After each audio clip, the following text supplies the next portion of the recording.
കഴിഞ്ഞ ദിവസങ്ങളിൽ നമ്മളെ പ്രാർത്ഥിച്ചുകൊണ്ടിരുന്ന അനേക വിഷയങ്ങൾ മേലെ ദൈവം അത്ഭുതം ചെയ്തു. കഴിഞ്ഞ ദിവസം നമ്മൾ സുബിൻ്റെ മാതാവിന് വേണ്ടി നമ്മൾ പ്രാർത്ഥിച്ചുകൊണ്ടേയിരുന്നു.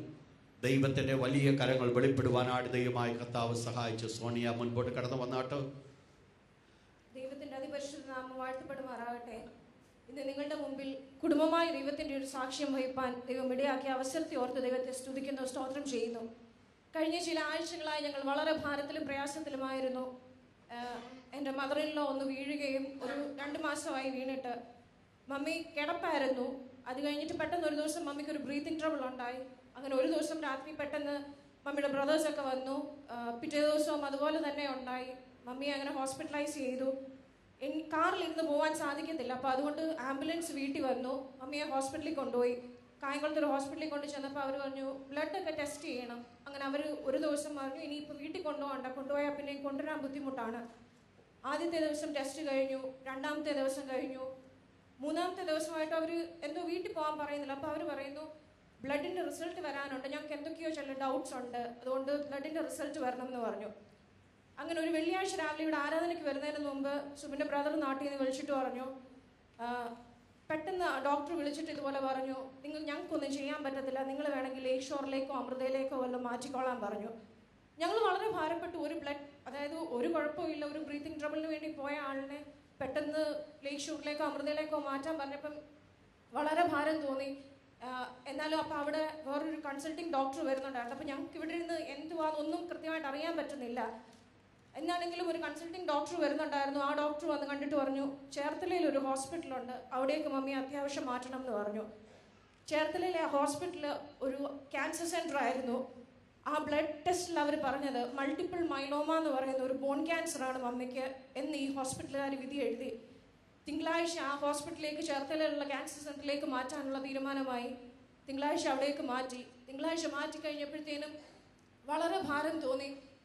ദൈവമേ, എന്നാലും മമ്മി ഒത്തിരി ദൈവത്തെ വിളിക്കുന്ന ഒരാളാണ്. അപ്പം ദൈവം ദോഷമായിട്ട് ഇങ്ങനെ ഒന്നും ചെയ്യുകയില്ല എന്ന് ഞങ്ങൾക്ക് ഒരു ഉറപ്പുണ്ടായിരുന്നു.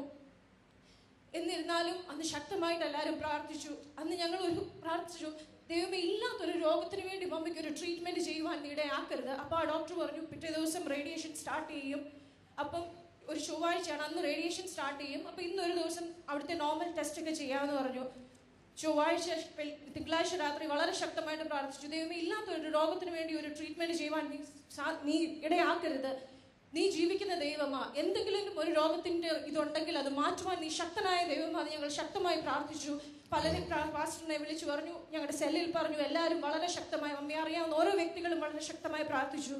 ചൊവ്വാഴ്ച രാവിലെ ആയപ്പോൾ റേഡിയേഷൻ ചെയ്യണമെന്ന് പറഞ്ഞു ഡോക്ടർ വന്നിട്ട് ബ്രദറിനോട് പറഞ്ഞു നിങ്ങൾക്കൊരു ഓപ്ഷൻ തരാം, നിങ്ങൾക്ക് ഇവിടുന്ന് വേണമെങ്കിൽ നിങ്ങൾ വെല്ലൂരേക്ക് കൊണ്ടുപോക്കോ, ഇവിടെ ഞങ്ങൾ തുടങ്ങിയാൽ ഞങ്ങൾ കീമോ ചെയ്തിട്ടേ നിർത്തുകയുള്ളൂ.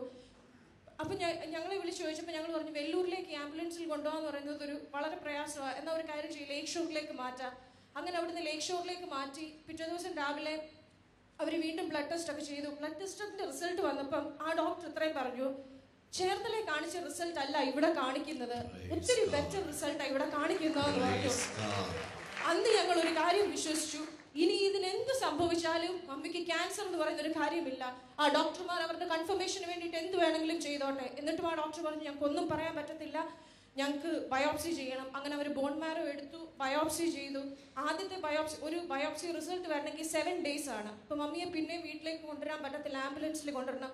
അങ്ങനെ ഈ ചേർത്തലയിലെ ഡോക്ടർ ബ്രദറിൻ്റെ അടുത്ത് പറഞ്ഞു ഇനി മമ്മി നടക്കത്തില്ല, നടക്കുന്ന കാര്യമൊക്കെ ഭയങ്കര സംശയമാണ്. അപ്പോൾ ഇതൊക്കെ മനസ്സിലുണ്ട്, നടക്കുന്ന കാര്യം സംശയമാണ്, മമ്മി എണ്ണീറ്റ് ഒത്തിരിയൊന്നും നടക്കത്തില്ല, നടന്നാലും പെട്ടെന്ന് എല്ലുകൾ ഒടിയും. വളരെ ഭാരപ്പെട്ടു. ആദ്യത്തെ ബയോപ്സിയുടെ റിസൾട്ടിന് വേണ്ടി വെയിറ്റ് ചെയ്തു. ആ റിസൾട്ട് വരാൻ 7 days ആണ് ടൈം. 7 days കഴിഞ്ഞ് അത് വന്നപ്പം അന്ന് അവർ പറഞ്ഞു ബയോപ്സിയുടെ റിസൾട്ട് ക്ലിയർ അല്ല. അപ്പം ഞങ്ങൾ വിചാരിച്ചു ദൈവമേ ഇതെന്താ ഇങ്ങനെ. പിന്നെയും ആ ഡോക്ടർ അനിയനെ വിളിച്ചിട്ട് പറഞ്ഞു ഞങ്ങൾക്ക് എന്തൊക്കെയോ ഡൗട്ട്സ് ഉണ്ട്, ബോണിനകത്ത് എന്തൊക്കെയോ ഡൗട്ട്സ് ഉണ്ട്, സ്കള്ളിൽ ഡൗട്ട്സ് ഉണ്ട്. പിന്നെയും അവർ ബയോപ്സി ചെയ്തു. പക്ഷെ അന്ന് ഞങ്ങൾ ഒരു കാര്യം പറഞ്ഞു, ഈ സെക്കൻഡ് ബയോപ്സി വീണ്ടും ഒരു കൺഫർമേഷൻ മാത്രമാണ്, മമ്മിക്ക് ഒരു കുഴപ്പവും ഇല്ലെന്നുള്ളതിൻ്റെ. അങ്ങനെ പ്രിയമുള്ളവരെ വീണ്ടും ഒരു ബയോപ്സിയുടെ ടെസ്റ്റ് നടത്തി. അടുത്തൊരു 7 days അവിടെ പിന്നെ അഡ്മിറ്റ് ആയിരുന്നു. എന്നാൽ ആ ബയോപ്സിയുടെ റിസൾട്ട് വന്നപ്പോൾ ഇതിൽ ക്യാൻസർ എന്ന് പറയുന്ന ഒന്നുമില്ല, ദൈവം എത്ര വിശ്വസ്തനായിരുന്നു, നടക്കത്തില്ല എന്ന് പറഞ്ഞ മമ്മി അവിടെ നടക്കുകയും കാറിൽ കയറി വീട്ടിൽ വരികയും ചെയ്തു. ഡിസ്ചാർജ് ആയി, ഇന്ന് സുഖത്തോടെ വീട്ടിലായിരിക്കുന്നു. കീമോതെറാപ്പി ചെയ്യണം എന്ന് പറഞ്ഞ സ്ഥാനത്ത്, റേഡിയേഷൻ ചെയ്യണം എന്ന് പറഞ്ഞ സ്ഥാനത്ത്, നടക്കുകയില്ല എന്ന് പറഞ്ഞ സ്ഥാനത്ത് മനുഷ്യന്റെ അസാധ്യങ്ങളെ സാധ്യമാക്കി തരുന്ന ഒരു ദൈവത്തെയാണ് ഞങ്ങൾ വിളിച്ചപേക്ഷിക്കുന്നത്. ദൈവം അടിയങ്ങളുടെ ജീവിതത്തിൽ ചെയ്ത വലിയ പ്രവൃത്തിയെ ഓർത്ത് ദൈവത്തെ സ്തുതിക്കുന്നു, സ്തോത്രം ചെയ്യുന്നു. ഇന്ന് ഫ്രാക്ചർ ആയിരിക്കുന്നത് കൊണ്ട് അല്പം ബുദ്ധിമുട്ടുകളുണ്ട്. നിങ്ങളേവരും ഞങ്ങൾക്ക് വേണ്ടി പ്രാർത്ഥിക്കണം. ഈ ദൈവം വിശ്വസൻ. അവൻ നമ്മളെ ഒരു നാളും മറക്കുന്ന ദൈവമല്ല. അവൻ നമ്മളെ ഒരു നാളും കൈവിടുന്ന ദൈവമല്ല. അവൻ നമ്മളെ ഒരു നാളും ഉപേക്ഷിക്കുന്ന ദൈവവുമല്ല. ഒരു നാളും കൈവിടില്ല, ഒരു നാളും ഉപേക്ഷിക്കില്ല, ഒരു നാളും മറക്കുകയില്ല.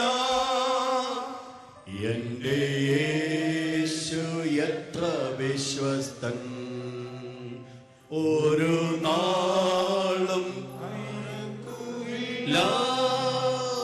എന്റെ യേശു എത്ര വിശ്വസ്തൻ, ഇന്നയോളം എന്നെ നടത്തി, ഇന്നയോളം എന്നെ പുലർത്തി. എന്റെ യേശു എത്ര നല്ലവൻ, അവനെന്നും മതിയായവൻ. എന്റെ യേശു എത്ര നല്ലവൻ, അവനെന്നും മതിയായവൻ. അതെന്റെ ജീവിതത്തിലെ അനുഭവമാണെന്ന് വിശ്വാസക്കാരൻ കൂടി ദൈവത്തിന് നന്ദി പറഞ്ഞാട്ടെ.